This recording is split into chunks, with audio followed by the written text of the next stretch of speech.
Welcome. You are tuned into another episode of CrossTalk. However, this is the State Senate version, a show designed, crafted for State Senator Michael Brady, who is our guest from time to time, and he joins us. Senator? Thank you for having me. How are you? Good. It's been a busy season, and things are going good. And as you know, my district changed a little bit. I still have the towns of Whitman, Hampton, Halifax, and East Bridgewater. Yep. I have the city of Brockton, but with redistricting 4 years ago, because they do it every 4 years based on the demographics, I have now the town of Avon, where my brother, who was a good Brady, lived. He unfortunately passed away 6 years ago, and then I have half of Randolph. So Randolph is divided now. So I have the south side. So the Linwood is in my district, but La Scala is not, which I love the Italian food at La Scala. It's still cash only. You said Linwood pizza? The Linwood pizza, yeah. But I'm biased. By the way, you mentioned about filing legislation. So I filed legislation, like we have the Toll House Cookie as a cookie in Massachusetts from Whitman, the old Toll House. Yes. So I've been asked by some of the pizza places that we frequent to file a 10-ounce, 10-inch pizza. Yes. Bar pizza. Yes, and I filed it, and it's gone through different hearings to make that the pizza of Massachusetts. Even though the North End has a different style of pizza, you don't want to offend any friends there, but now all these local pizza joints are creating a similar pizza. So you have the Town Spa in Stoughton, you have the Linwood in Randolph, you have the Cape Cod Cafe in Brockton, the Brockton Cafe. That's where it kind of originated. Yes, yeah? And then the Brockton Cafe and the Home Cafe in Tinrays. So I filed legislation to make that the pizza of Massachusetts. Okay. Well, that will make Dave Portnoy, who is the hierarchy, who is the Grand Poobah of Barstool Sports, very happy, as you may or may not know. He does the One Bite Challenge, where he visits a lot of the different pizzerias, not only here in the state, because he is a Massachusetts guy, but right, around the country, around the world. And they visited a lot of these restaurants that I'm talking about, so it's been great. So yeah, he just pops in unannounced, pops in. Actually, he lived I don't know if you were aware of this or not. He actually lived when he was married in Abington. I never knew that. He did. When he did a review of, I think, Venus, right up the street here on South Ave, and he had mentioned not only the pizza and living in Abington, but a couple of other local things that only local people would know. Right. He kind of got people. Well, my father lived in Abington. My grandparents had a coal stove in those days in the early 1920s. Coal-fired nowadays, it's a whole different world. But he lived on right off of Wilbur Street. It was right near where Hanley's place is now, J.P. Ryan's in Abington. But yeah, Abington used to be in the district, and Rockland was many moons ago. But as I mentioned, they do redistricting every couple of years. So. Yeah, that's John Keenan's. So if you were put under pressure to choose between Linwood or any of the other pizzas or Cape Cod Cafe, what would be your diplomatic answer be? I got to be diplomatic. I love them all, as you know, and I don't miss too many meals, you can tell. But we grew up on all these pizzas. Yeah. I mean, back in the day, you'd get a pizza and a Greek salad, and you know, it was a different world those days, and things were a lot less expensive. Unfortunately, now food prices have gone through the roof with all the difficulties coming out of D.C. now. You don't know what to order nowadays. It's crazy. You know? Sure. Well, we're not here to talk pizza. We're here to talk about. Although it's great that we know that the legislation to make the 10-inch bar pie the pizza of the Commonwealth. Let's kind of get started. It's been a while since we've had you on here, and just several weeks ago, the state was able to finally pass on time and have the governor sign the fiscal 26 budget. Talk to me about what the process was like. Well, it's been a unique year with, as I mentioned, with everything coming out of Washington. Every day there's a tariff on this outfit, there's a tariff on that. So like you and I have to balance our checkbooks. The state has to balance the checkbook. They cannot deficit spend. Fortunately, the state is in very good financial situation right now. So we were able to increase funding for Chapter 70 for the schools.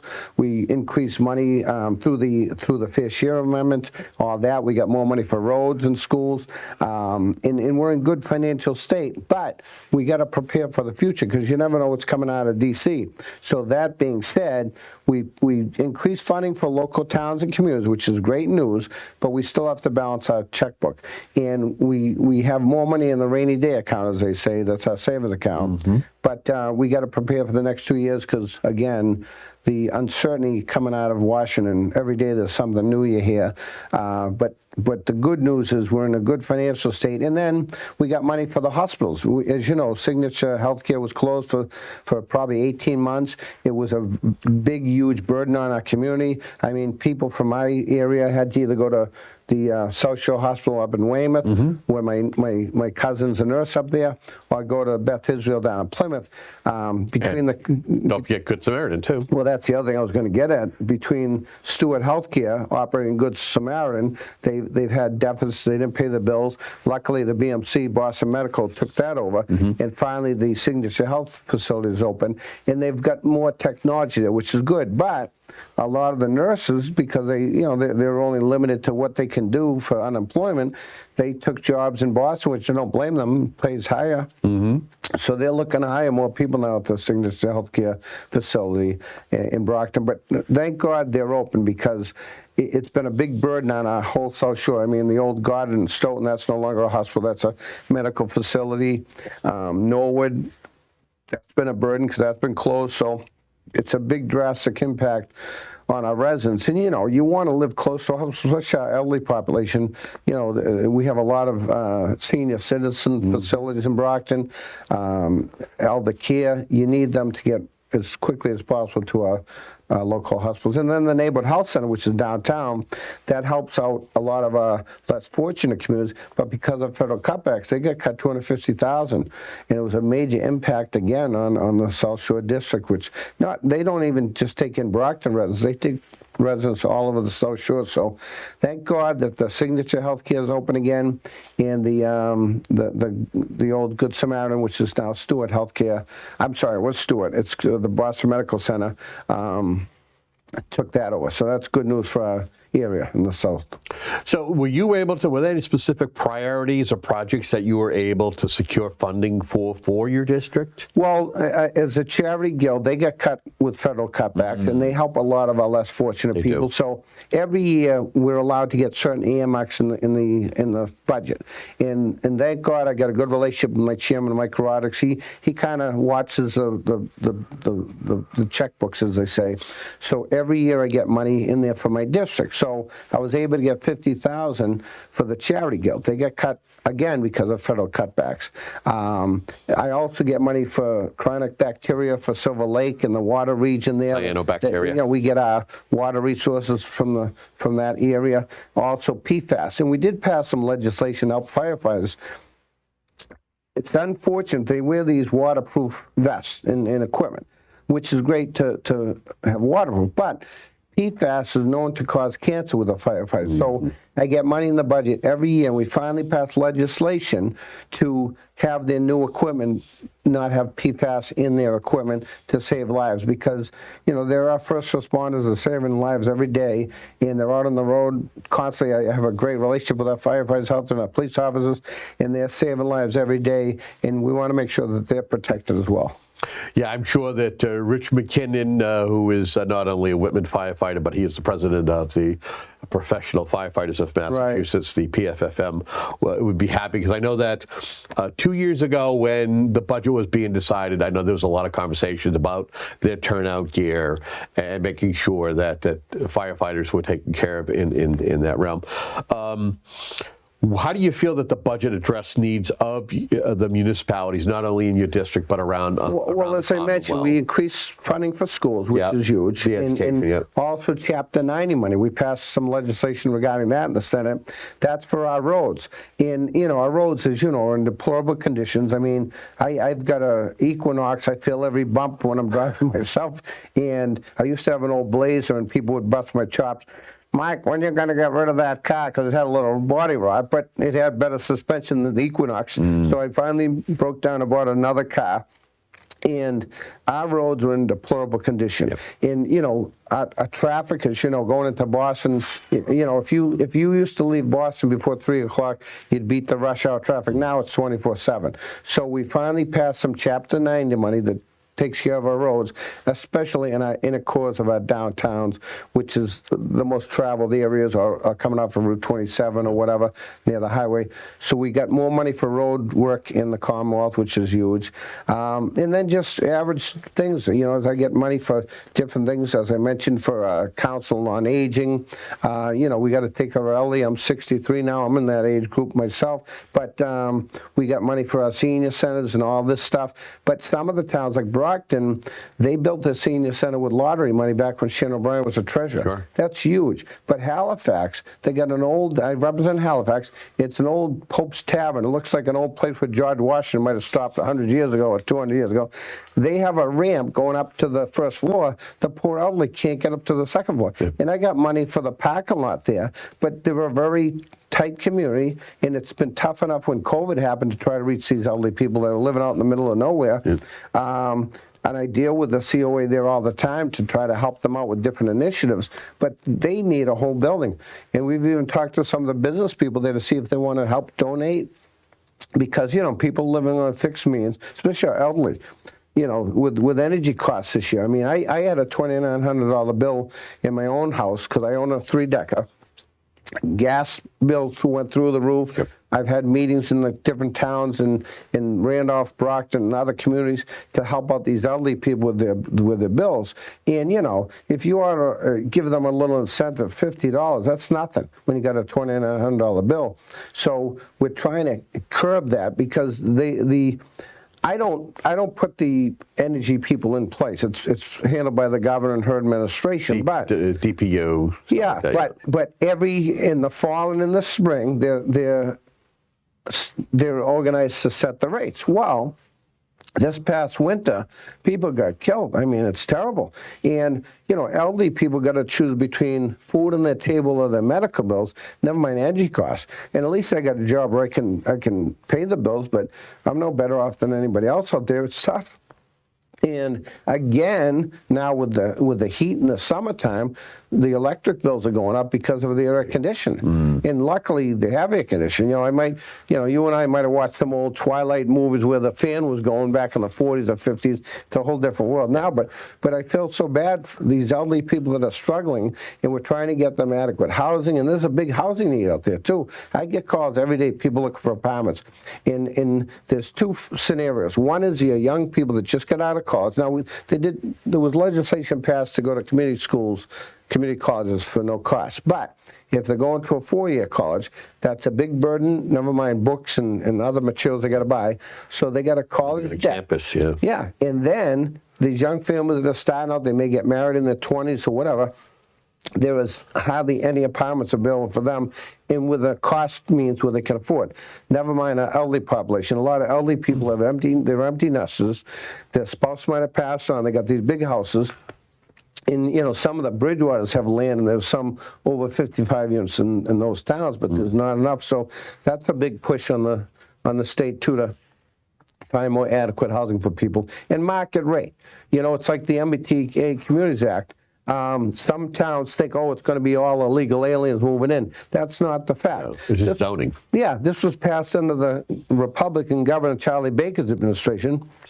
It wasn't passed under Maura Haley, but it's about zoning. And again, you can zone it so you can have control over it. And some of the towns that I represent support it, some do not. Yep. And unfortunately, the governor's given them extension to the end of the year, so they may not lose any grant money. For instance, we mentioned firefighters earlier. I was able to get some grants for fire departments all over the towns that I represent, but they're in jeopardy of losing some funding, which is tough. And again, it's a catch-22. Maybe there needs to be a little bit of tweaking on this legislation that was passed by Governor Baker, but we have a big need for housing out there. And I get calls, as I mentioned, every day, people looking for apartments. They're struggling. They don't want to live in a high-rise, and they want to have affordability. And it's a catch-22, and it is very expensive for families out there, you know. Very much so. Yeah. We talked about the fiscal 26 budget being passed. depending on how revenue projections go during any given time in the year, we could see revenue collections that are higher than projected. That ends up generating something called a supplemental budget, which means the state can spend that additional revenue that comes in.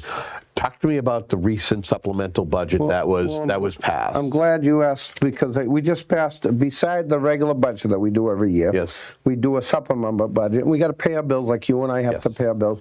So we passed the 259 supplemental budget, and a lot of that goes to take care of contracts with different agencies, different employees and so forth. And it helps. Part of that, $60 million was home care services. $43 million was residential assistance for families on RAFT. Those are the less fortunate families. And electronic benefits transfer and extraordinary reimbursements to take care of EMS and all the first responders that had to get paid, in healthcare initiatives, for veterans benefits. And unfortunately, we don't do enough to tell the veterans what we do. We passed the Welcome Home bill. We passed the other bills to take care of veterans. And I serve on the Veterans Committee. I'm very honored. I go to the local VFWs all the time and talk to our veterans. But a lot of veterans are not aware of what the services we provide, and we got to do a better job marketing to them. We have the VA hospital in Brockton, and even a couple of years ago, I remember when one of the buildings was shut down, Congressman Lynch came down. They didn't tell the veterans why the building was shut down. And the people are saying there's some disease or whatever.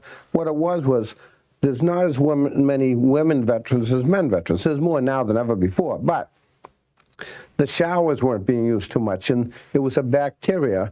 So, you got a pool there with chlorine, that kills everything.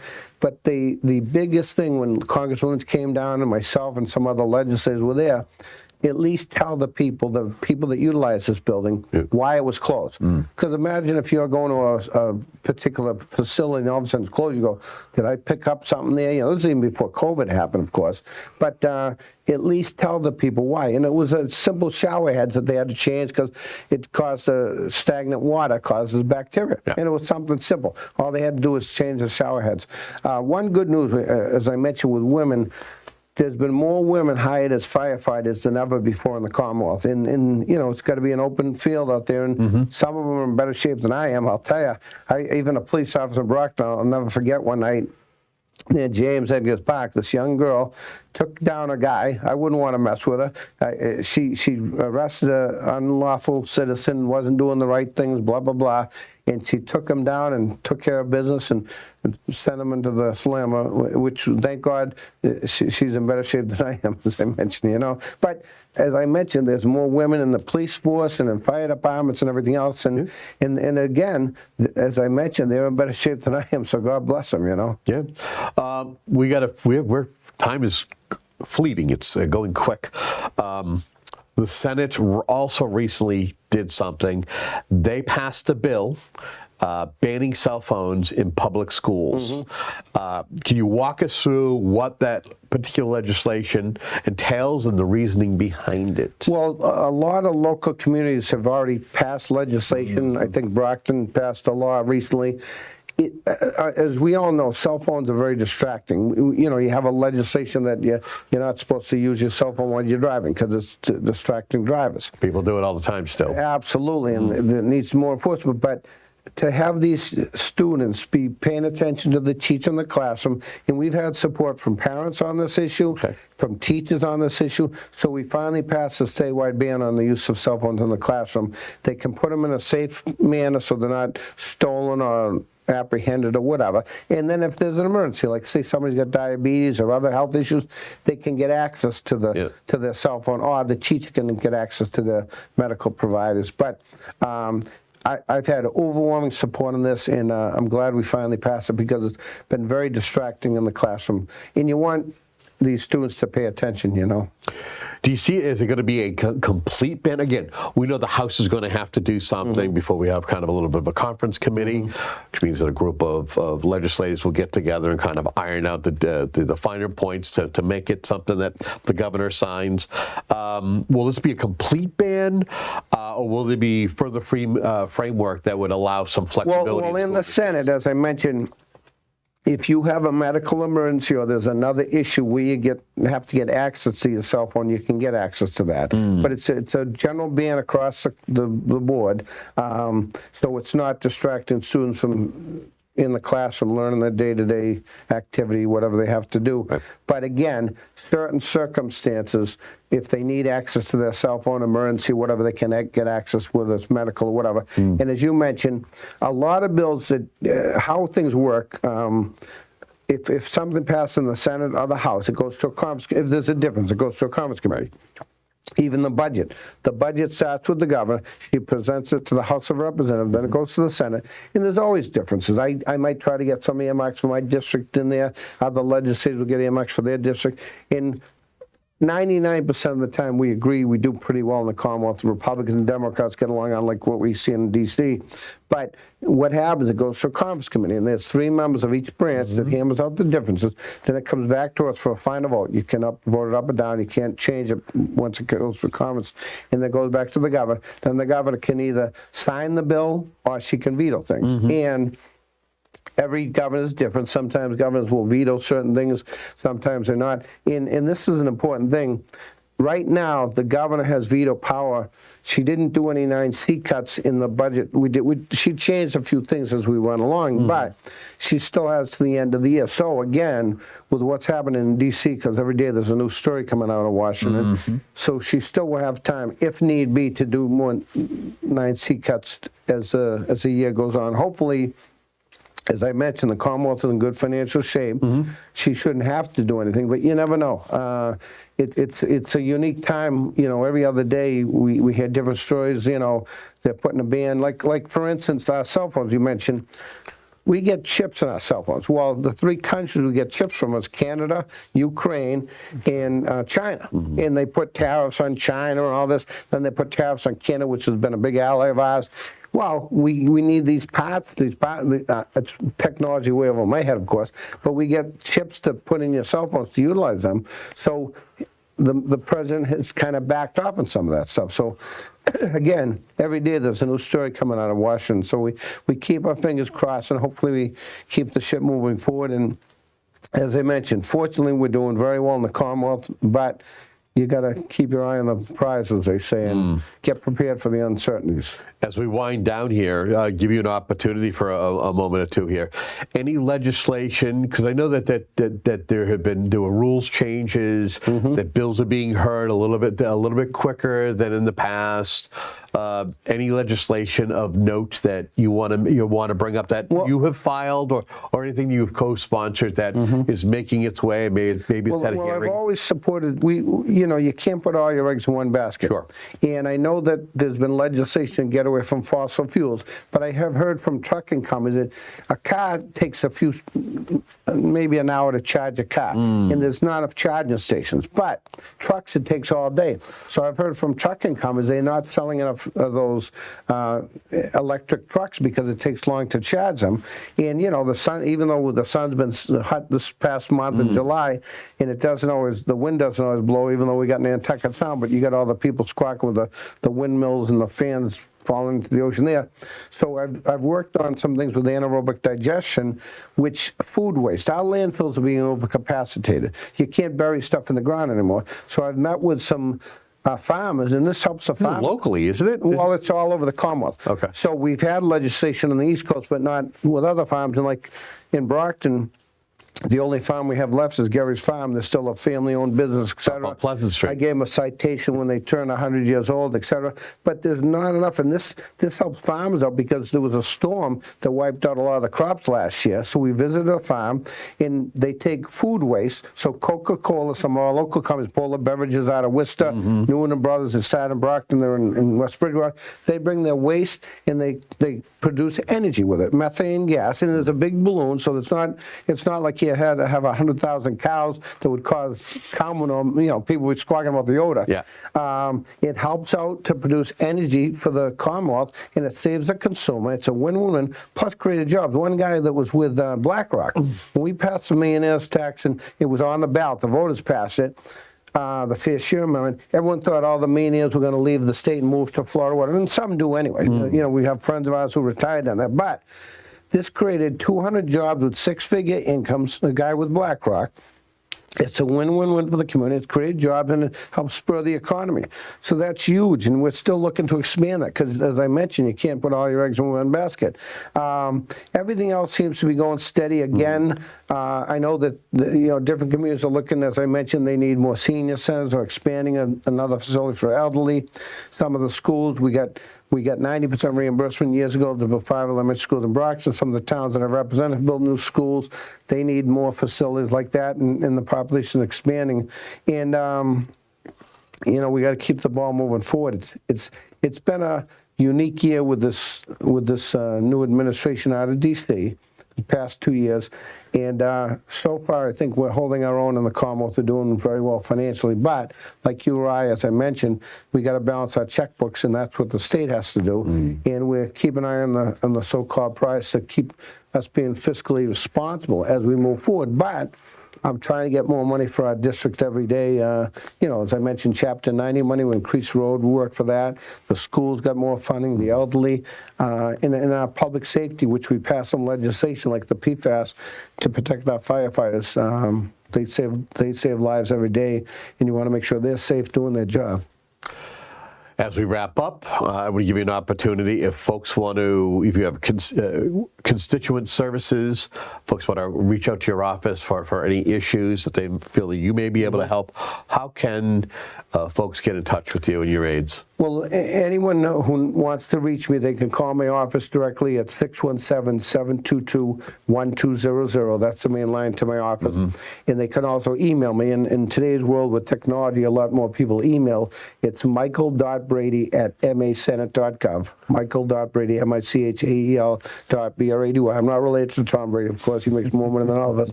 Michael.brady@masenate.gov. And it's funny, they just had the Patriots unveiling of the statue. Sure. But I'm still a Bobby Orr fan. I grew up playing hockey. I'm biased with the Orr statue, and then Tony DeMarco and all these boxers. Sure. Got statues for like. You forgot Rocky. What about Rocky? Well, that's what I was getting at. We have the Rocky statue in Brockton. We have a Marvin Hagler statue too. So. Yep. Well, listen, I want to thank you so much for joining us and keeping your constituents up to date as to things that are happening. Again, we'll look forward to having you in probably towards the end of the year, just to provide an update if there's anything that's relevant. Well, I thank you for having me here today, and any help I can be. I get calls in my office. I got a great staff, by the way. Yeah. Unemployment issues, because they changed the unemployment situation, and I get calls on that, or the registry. Any help we can be to our constituents, that's what we do, and that's what I'm here for. So, okay, thank you. He is State Senator Mike Brady, and he has been our guest here on this episode of CrossTalk State Senate, episode of Version, as we try to keep you informed with these different types of crosstalks. Until our next conversation, our next CrossTalk, have yourself a great day.